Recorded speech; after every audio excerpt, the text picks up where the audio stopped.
This is a smaller, tight-knit group of individuals that really represent the country. It doesn't matter what age you are, if you're willing to win, you're willing to put your best effort.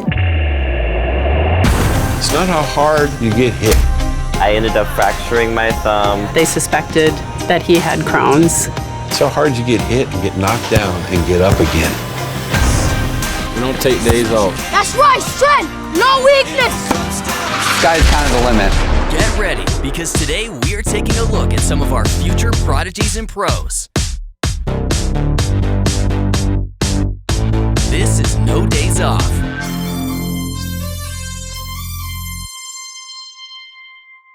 Girls think that they can't do what boys can do sometimes. They can do anything that boys can do.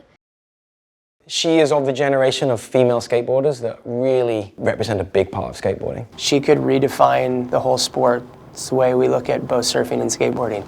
She's way ahead in all the really technical things. I think she's going to draw lines and do the next level of everything. And it's so cool at such a young age. And I don't think anybody's telling her things that she can't do, which is really exciting. My name is Sky Brown, and I'm 10, and I like to skate and surf.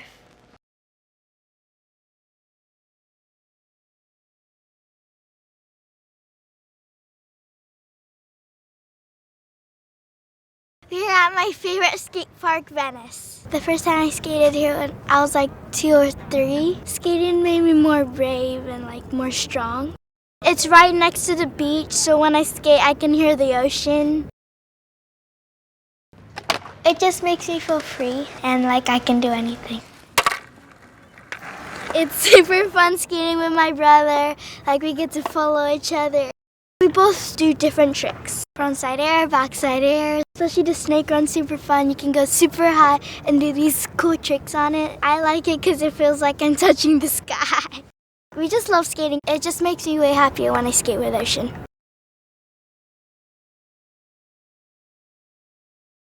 Well, my normal day is wake up in the morning while it's still dark. Just go and get breakfast. Yeah, I like this cereal because it turns the milk to chocolate, and I love chocolate milk. After cereal, we normally go surfing.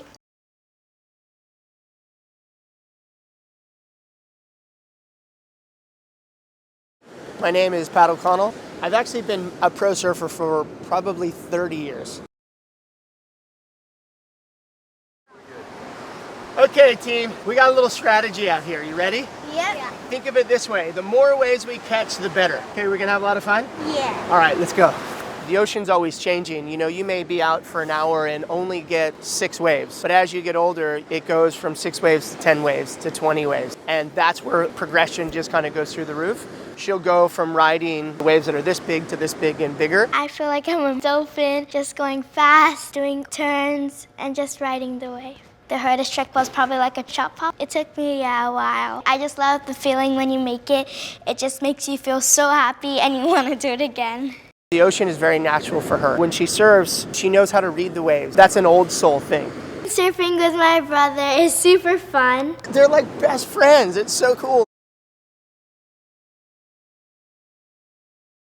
It's just such a neat dynamic.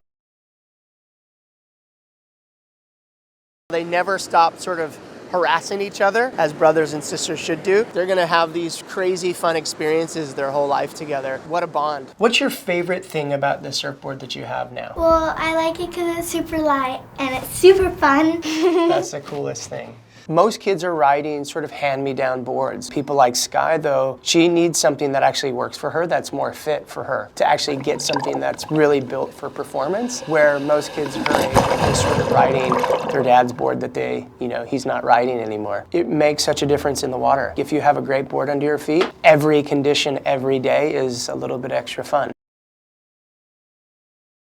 A lot of times when you have people who are crossing over sport to sport, the fact that she's able to go from surfing to skating and back will always keep this interaction really interesting. Something that you don't often see in younger skaters or smaller skaters. She had a sort of a pretty distinctive style in the way she skated. Like you see a lot of younger people and their boards flipping around and they're doing technically what they want to do, but it doesn't necessarily look right. With Sky, it was interesting because from very early on, she looks good on her board, basically. My name is Bud Boyle. I've been here at Dwindle now since 2005. Skateboarding is an individual thing, but it's also being part of a group, and I think that's always fun. You're not trying to necessarily one-up each other, but you're there to push each other to everyone's individual limits. The hardest trick I did was probably jumping off a 12 stair. I did get some pretty bad slams. I got some bruises. That's not gonna stop me. I'm just gonna keep going and get that trick. And when I'm done, I can be like, yes! You just gotta try hard, put yourself out there, have fun, and just get that trick. I feel like healthy diet is really important so that you can have a lot of energy.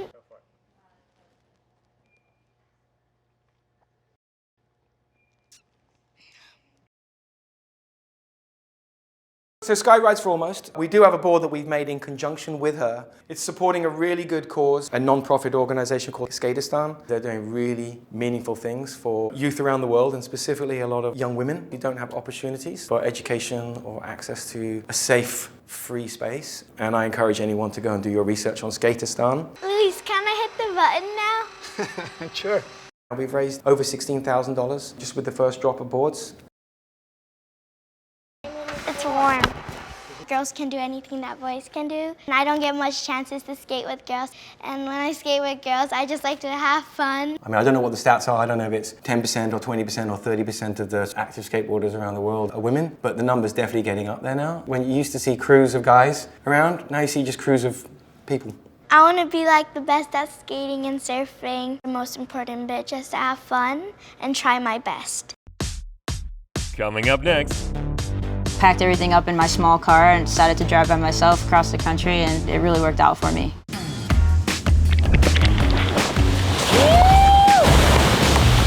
Amber's hustle is 24/7. I haven't met anybody who hustles more than Amber. She's a hard worker, she has great work ethic. Since day one I met her, she's always like super focused. And being with Amber, knowing that she's the top female competitor in the world, it's really cool to see what a champion actually goes through. The one thing I want somebody that watches my video to feel or do is to really feel empowered by themselves and to feel like they are capable and see the opportunities that they may have not seen before. My name is Amber Toriyaba, and I'm a professional skimboarder and filmmaker.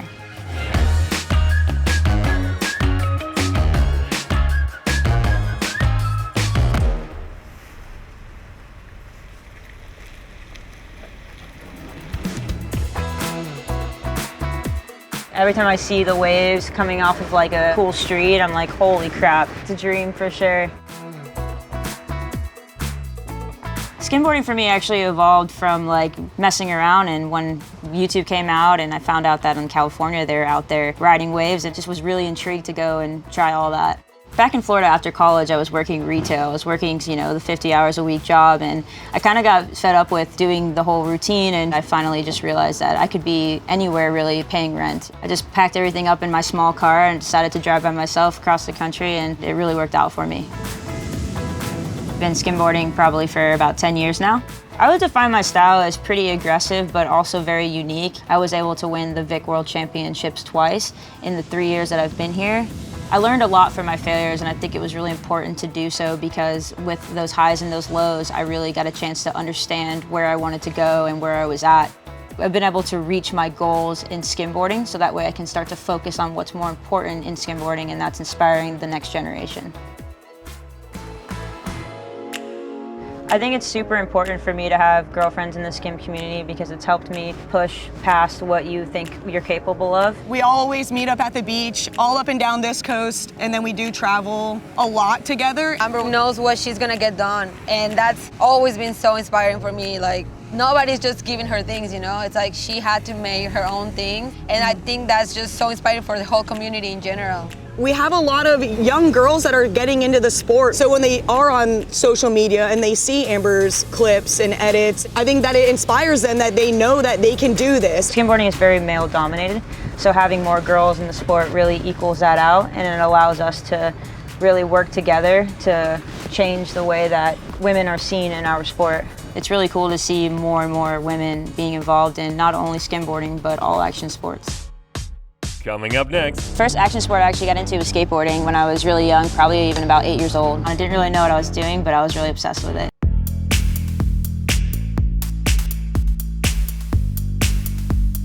I think nutrition and training is super important, not only for skimboarding, but just being an athlete in general. I have to constantly keep myself training, whether it be on the board or off the board. When you're in that last minute of the heat, you gotta have that endurance and that stamina to be able to push your body to its limits. She has great work ethic. You know, whenever she has an exercise she's struggling with in the gym, she's always trying to work on it. She just tries to be the best professional skimboarder possible. You could tell with the work that she does in the gym. I've noticed that my training has really helped me, whether it be cross-training in skateboarding or surfing, or in the gym actually training and running.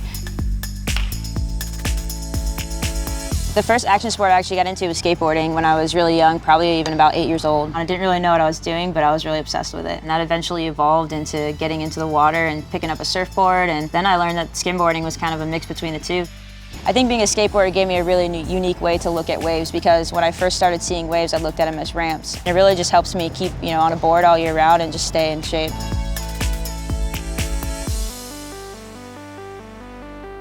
Some of my hustles right now are basically always editing at the same time as trying to get footage, and at the same time as directing and all that stuff. Every day is important, and I always look at it as an opportunity. It's important to take every hour as, should I be resting? Should I be practicing? Should I be editing? And it's a really crazy balance that I've had to learn. Like, I get a kind of a first row seat, and it's really cool. I've learned that the hustle has to be constant, and the grind has to be constant, and the want has to be constant. She got the world title in 2016, and she got it again in 2018. Like, she's still hungry, and she's still wanting more, and it takes that kind of hunger to keep going and to become that champion. I think my biggest personal accomplishment is being able to not work a 9-to-5 job and live off of my passion. I'm a lot happier now, and I think that was my biggest goal, is to really be pursuing something on a daily basis that I love. Basically had to put myself out of my element, and that was the best thing for me to really evolve. You really have to make your own path, especially in action sports versus traditional sports. It's hard at first, and you're gonna face every barrier that you come across, and the way that you push past it is every way that you're gonna be able to progress from there.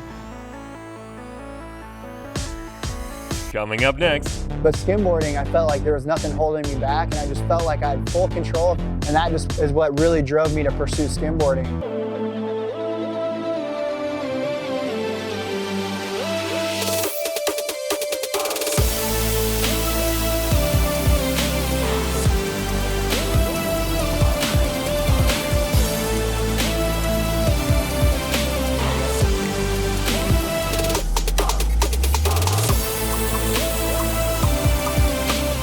Passion for me is just riding waves. I surf, I skimboard, I skateboard, I foil surf.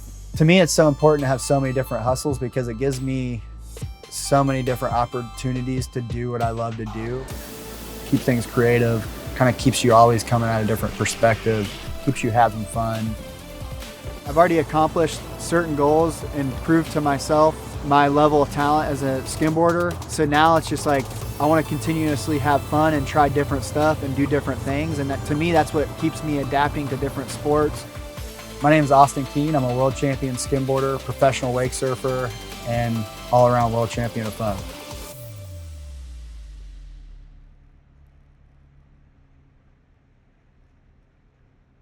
I've been out in California for about 12 years now. So I was born and raised in Savannah, and grew up surfing and skimboarding at Tybee Island, Georgia. I definitely felt like a black sheep growing up in Georgia. With long hair was by itself is an issue, and then being a surfer, there's isn't exactly the scholarship sport that you would choose. I was always held back by my wave quality where I grew up. But skimboarding, I felt like there was nothing holding me back, and I just felt like I had full control, and that just is what really drove me to pursue skimboarding. Started doing it on the sand as something to do, and there were no waves, and a couple guys showed me what real skimboarding was via a VHS tape. When I saw that, I was sold. I was like, I want to try to do that. I won the World Tour in 2013 as a professional rider. So the only contest I hadn't won was the Vic. And I was like, that is the Pipeline Masters. I won it for amateur, but to win it as a pro rider, that's like the best thing you could ever do on top of winning the tour. And I was the first guy from the East Coast and outside of Laguna to win that contest, which is a big deal for me. Ideally, I want to spend all my time and dedicate all my time to doing what I do in the water. Did Jake do that drone work? Or? Yeah. Yeah. Yeah, he did all Oh, this. nice cutback. Thanks, man. I could tell that he had a desire to, get to the next level, and he knew that I was in sales and sponsorship, and he kind of wanted to tap into some of that knowledge. He's like, how do I make a living on my career? My name is Reed Morales. I'm Austin Keene's manager. There was a point in 2013, and I was a world champion of the sport. And here I was delivering sodas for kids that just got out of a soccer game at a restaurant. And that was the moment I was just like, what the heck am I doing? Like, if I'm gonna make a living doing what I love to do, it's gonna be right now. That was the winter of 2013, and haven't looked back since. So what drives my everyday hustle is just wanting to prioritize what I love to do. Wanna go hit it? Let's hit it. All right.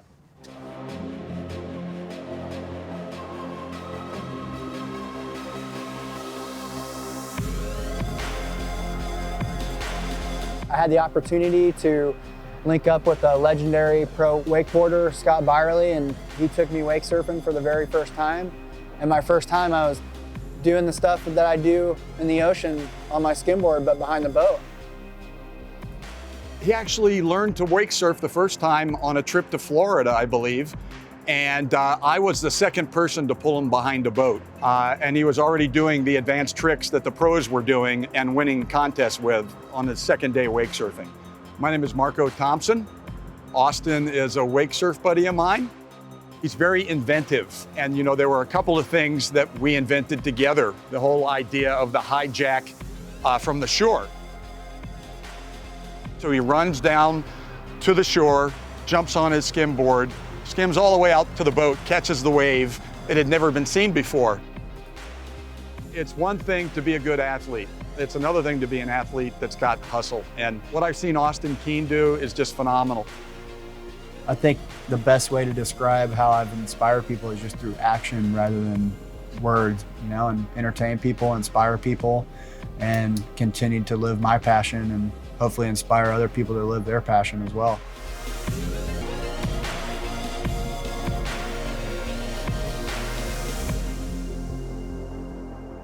Coming up next.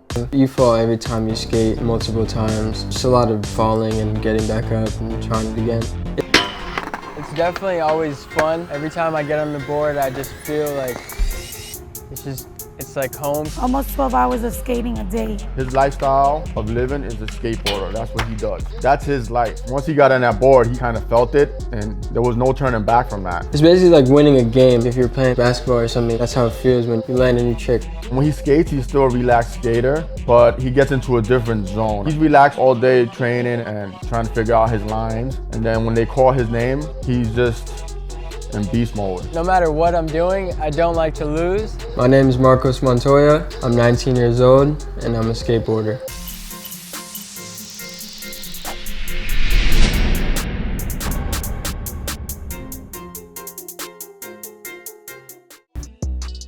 Marco started getting sponsored when he was about 11 years old because it was his first contest, placed first. That's when we knew he was so good.